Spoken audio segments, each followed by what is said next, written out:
We're almost out of time. Is there any other questions out there or any other points? Go ahead. I just have one question. Does anyone know how much as a state each year we spend on testing? Oh, Oh, gosh. Susan. We talked about that a lot. Well, there's hard costs and then there's soft costs because of all the time for prepping. And I mean, all of a sudden you'd be teaching a unit on the fall of Rome, but you have to stop because we have to prep for this test, right? So there's time. Those are the soft costs. The hard costs, as far as the hardware, because you have to have all the computers, the infrastructure, I'm not sure about that. We've actually tried to track it, and it's been really hard because I think the number that we were given was something like $9 million, but that's really only for the fee for the test, but it doesn't include all the things that Gwen was mentioning. It doesn't include the district costs or even for the teachers and their time, or like I know in my daughter's school, they have to transport computers from district headquarters into the school, so there are enough computers for the kids to test on and the teachers' time to set those up.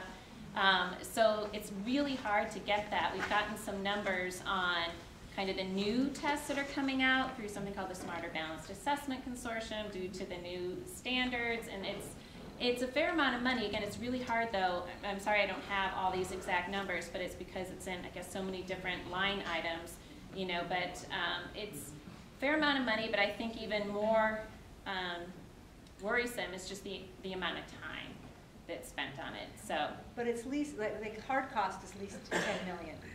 That's the hard. I mean, it's at least that for hard cost. And we had gotten like a $9 million figure for, I guess, the money you pay for the test. Yeah.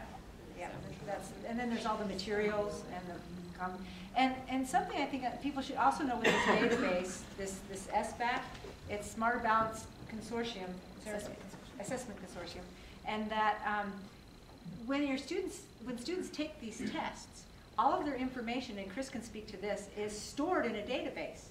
And that database, do you know who owns the database? Rupert Murdoch. Oh. I'm not kidding. That's who owns it's called, what's the name of the company? Quality. It's Wireless Generation. Wireless Generation. They're going to be it's Wireless Generation. Yes. And so Wireless Generation. A big education division called Amplify, which will be able to market things to students too and collect more data. And they're the ones that are creating these tests, right? I mean, they're paid to create. Well, Pearson creates the Common Core. And so that's they're a private corporation as well. Yes. And then you can just transfer that to higher ed and then Goldman Sachs.